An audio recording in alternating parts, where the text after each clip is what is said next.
So now the next level up in integration is spherical coordinates. So if our region doesn't have symmetry that is axial, it doesn't have a symmetry along one axis, but it has symmetry about the origin. That means that it has spherical symmetries, and using spherical coordinates might help. So we're going to do like we did before with cylindrical, but now with spherical coordinates. So what is the spherical coordinates? How are we going to describe a point now? I have x, y, z. I have a point somewhere here. And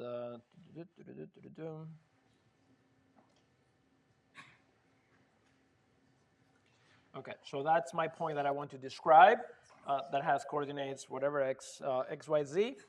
So what we're going to do is we are going to use the distance to the origin because we want to know symmetries with respect to the origin. That distance is going to be rho. And how else can we describe this point? Well, first of all, we are still going to look at sort of like what were the polar coordinates. Drop the point here, and I still have an angle here to describe where about the point is going to be. That's still going to be theta. The distance to the projection would be what we called r, but r is not going to figure anymore. We're not going to need it.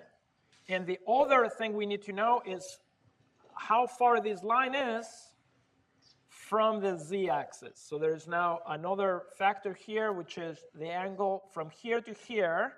This angle was measured from the x-axis. This is rho is the distance, and that phi is going to tell me how far away from the z-axis we are. Okay? So this point now is going to be the point rho theta phi. All right? So let's see some, first of all, here is the point again in spherical coordinates. Again, I look at the projection, look how far that line is from the x-axis, that gives me a theta. I look also at the distance to the point from the origin, that gives me rho, and the angle of that line to the z-axis, that gives me phi. The equations that you need, though, I'm not going to develop this. Just using trigonometry, we can figure out what would be, if I know the spherical coordinates, what are the x, y, and z? They are given by these formulas in terms of trigonometric functions of rho, theta, and phi. And also another important thing to notice is that x squared plus y squared plus z squared is the square of the distance, rho. So again, like we were talking about before, how do I know if this object has some cylindrical symmetries in one direction? I'm looking for that quantity. I'm looking for the x squared plus y squared or y squared plus z squared. Whenever I see an object that has this kind of equation or this kind of expression comes into the integral in some way, then it looks like it would be convenient to change to spherical coordinates because this whole thing will become rho squared. Okay? So now, just to compare the equations, things get a little bit more complicated in spherical in the changes of coordinates.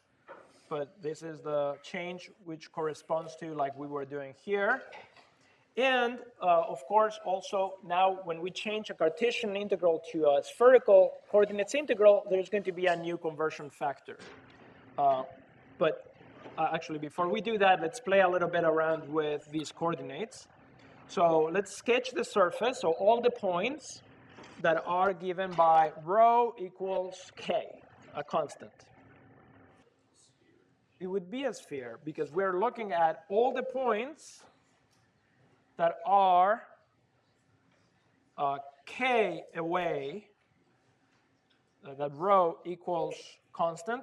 So every point that is that far away from the origin is in there. So let me just draw this better like this. All of those would be if this is K, and every point that is that far away from the origin, so would be. So a sphere of radius K. Okay? Let's see what happens if I change now. Let's look at the surface or all the points where theta is constant, equal to K. Here, theta goes between 0 and 2 pi, so let's also say that K is somewhere in there. So what kind of surface would that be? What points are those? They're not. So here theta is fixed. If theta, maybe that confused you, that I'm saying that theta in spherical coordinates, theta can go from 0 to 2 pi. But here what I'm saying is that theta is constant. For example, let's say theta is equal to pi divided by 4. What that means is that these are going to be points where in the xy plane, the angle is fixed. So if I fix 1 theta, it has to be all the points that are at that distance from the x-axis in terms of angle. So it will be all the points in the half plane. So every point like that, if this line here is theta away from the axis, then all those points have theta equal K. They have the same theta. Are you asking if the plane is somewhere here? So no, because those would correspond. So the points that are behind, those would correspond to the theta going all the way to here in the xy plane. So in the xy plane, if I fix a theta, then only the points from here on have that theta. Over here, the theta is that plus pi, right? All right, and last, what if I fix phi to be constant? If phi is constant, then phi, by the way, can go from 0 to pi, because it's the angle with the z-axis. And so phi is, in fact, always bounded between 0 and pi. And if I fix an angle here, then these points will be here in that surface with this line here. But if I rotate that point at that angle, every point that far away from the z-axis is also there. And this point also has the same angle, so these points are also there. And points up here, as long as they are like this, they're there. So it turns out that if I fix phi, then I get a cone. That is in the case that as long as the angle is up to here, then it will be a cone in the north of the xy plane. So this is the case when phi is between 0 and pi over 2.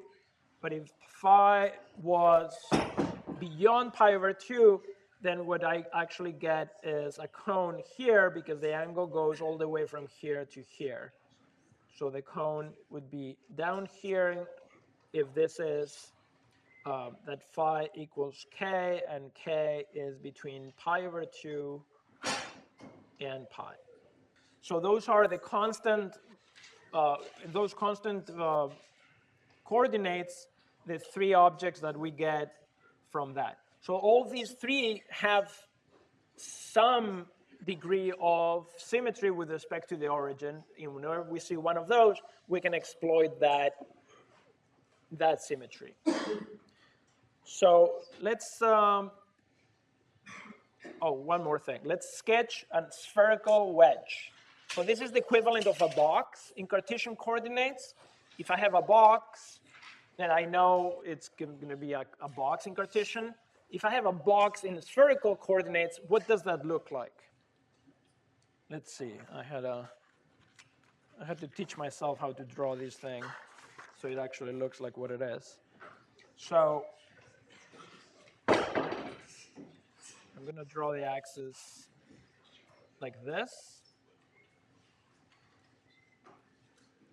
First of all, let me take theta. If theta is between alpha and beta, here would be alpha. And let's say here is beta. Then if rho is between A and B, I'm drawing in the xy plane, then if this distance here is A and this distance up to here is B, then in the xy plane, I get a circular sector like this. Okay, and that's my shadow of what this spherical wedge is going to be. And then the angle phi is telling me that it has to be somewhere between, let me draw now sort of in the zy plane. There's going to be an angle C and an angle D. So I have this projection in the YZ plane. And now you can see what is going to happen is that I have sort of like in space, I have something like this.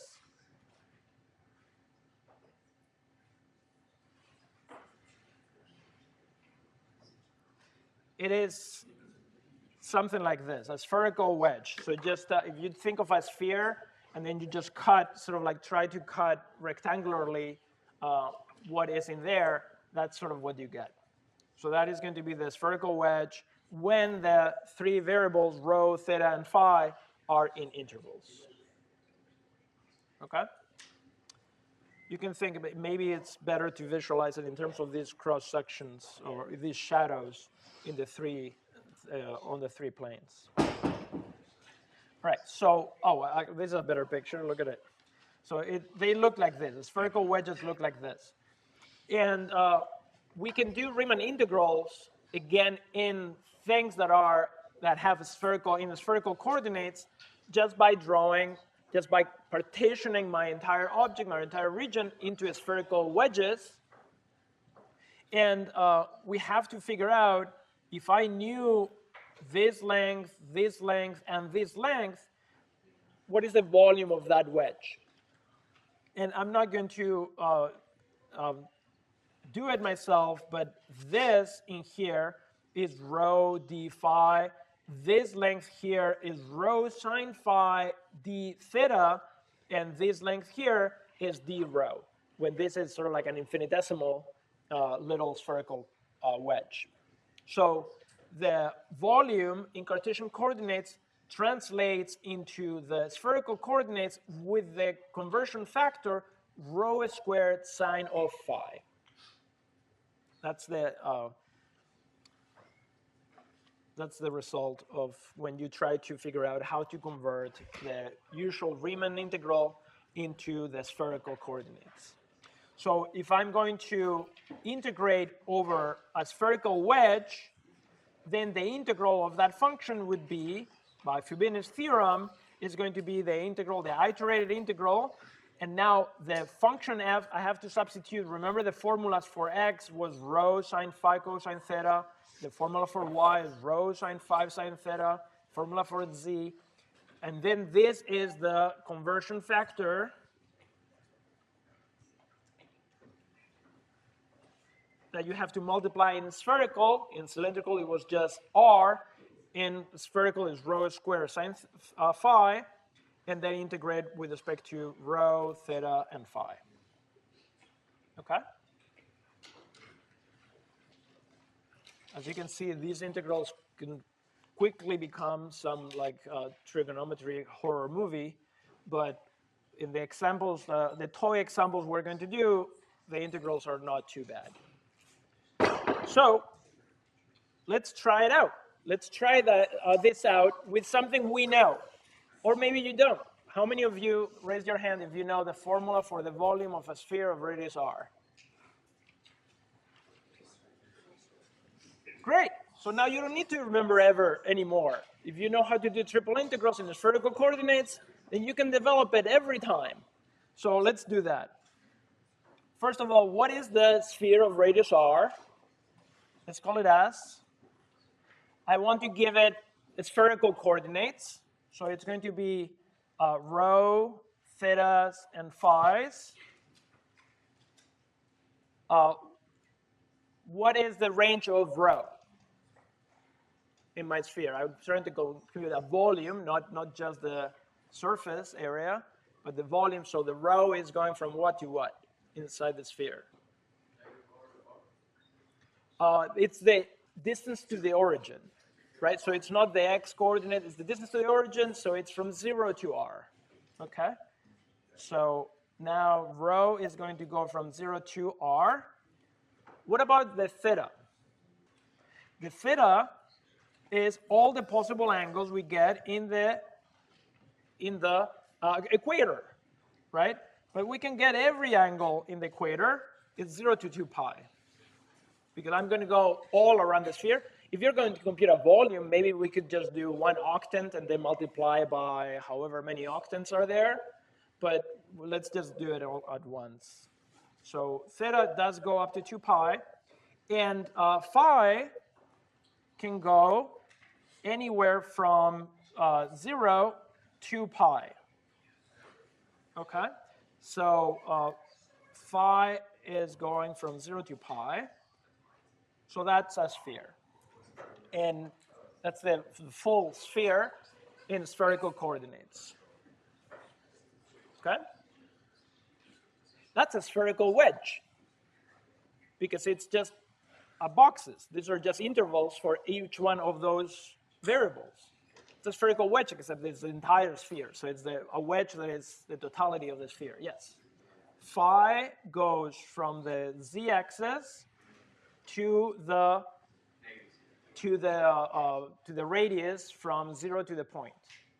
Okay. So this is how we measure phi. Okay. So it's the distance to the z-axis to the positive z-axis in angle.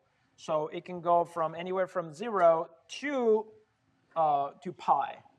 If you go around, what you can do is sort of like, then you can change theta to rotate to get to that point with an angle in phi that is between 0 and pi. Okay, so the phi goes from 0 to pi. All right, so now we can integrate. I can set up my volume. The volume of the sphere will be 1 dV. Okay, and now I can integrate in, let's see, what was the order? Phi, theta, rho. So let's do, as they say, phi, theta, rho of, now unfortunately I do have to remember that 1 is just 1, but I have to put the integration factor, the conversion factor of rho squared sine phi. And this was d rho, d theta, d phi. All right, so we are doing the integral again from 0 to pi in phi, from 0 to 2 pi in theta, from 0 to r in rho, of rho squared sine phi d rho d theta d phi. In rho,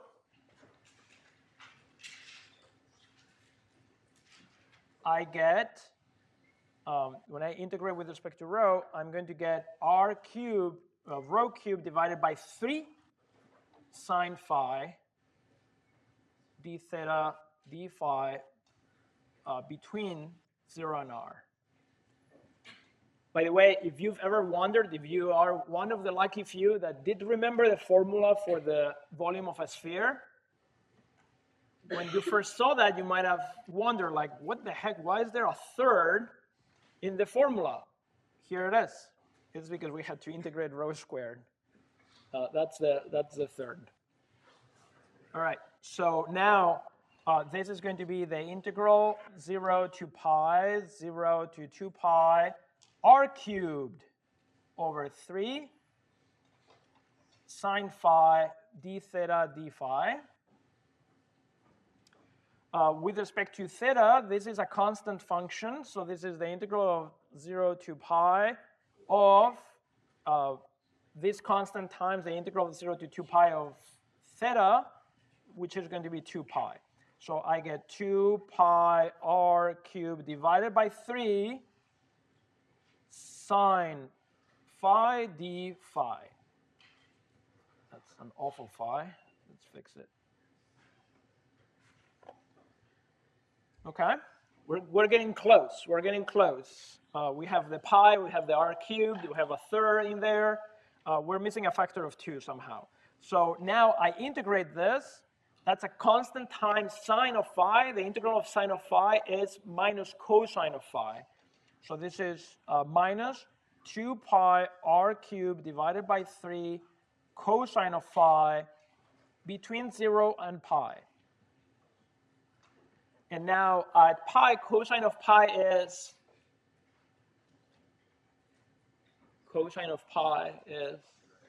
-1, so actually changes sign to 2 pi r cubed divided by 3 minus the cosine at 0, so plus cosine at 0 is 1, so I get 2 pi r cubed divided by 3, so I get 4 pi r cubed divided by 3.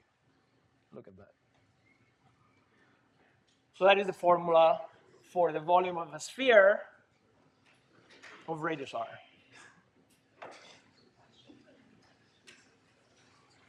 Okay? Of course, this is using a canon to come up with the formula, but if you remember how to do integrals, then you can do this. By the way, if you take the derivative of this formula, what do you get? If you take the derivative of that formula with respect to r, what happens? 4 pi r squared. What formula is that? Anyone recognizes it? It's the area of the sphere, the surface area of a sphere. And why that is because the derivative is the instantaneous change in volume. So the instantaneous change in volume, when you do a change in radius, will be the change in volume is basically the surface of the sphere, right? So it turns out that if you know the top level volume formula by taking derivatives, then you can figure out what the formula for the surface area is. The same thing happens with pi r squared. The formula for the volume for the area of a circle, if you take the derivative, then you get 2 pi r, which is the circumference, the length of the circumference. So that's a trick. Okay, let's do just one more before we close for today. So let's do an integral over the unit sphere of that function. Now, it is already an integral over a sphere, so that has a spherical symmetries. The expression x squared plus y squared plus z squared is in there, so that also helps me. And otherwise, I don't even know how to start such an integral. If I was going to try to do it in Cartesian, just the bounds are going to be an absolute nightmare. But in spherical coordinates, this is not bad. Again, the unit sphere is simply, so the rho is, because it's the unit sphere, the radius is 1. The theta is going all the way to 2 pi, and the phi is going all the way to pi. Okay. So I'm going to do my integral already. The integral,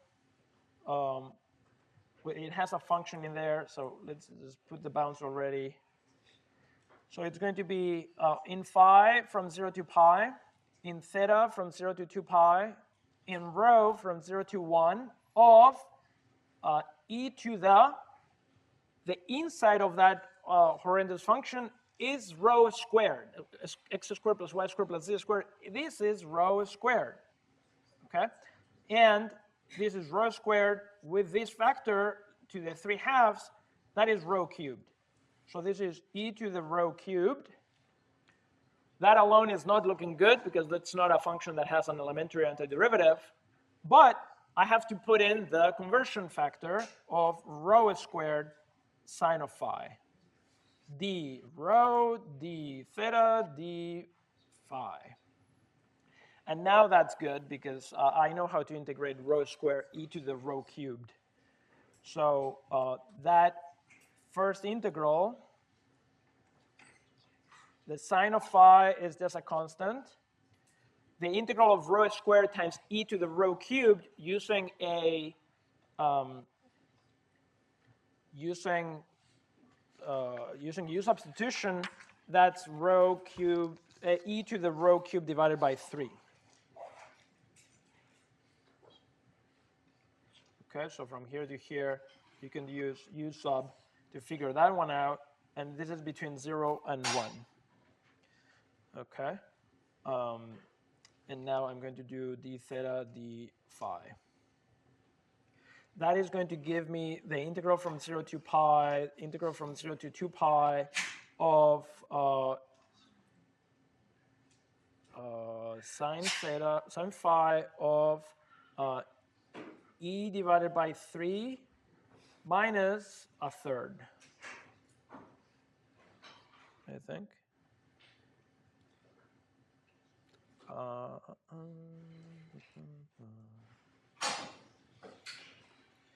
All right. Yes. And that is going to be between theta and d phi. And in any case, if you continue that, now the other ones are just with respect to theta, that's just sine phi theta, so 2 pi times that, and sine of phi will be minus cosine of phi. At the end of the day, you get 4/3 of pi e minus 1. Okay? All right.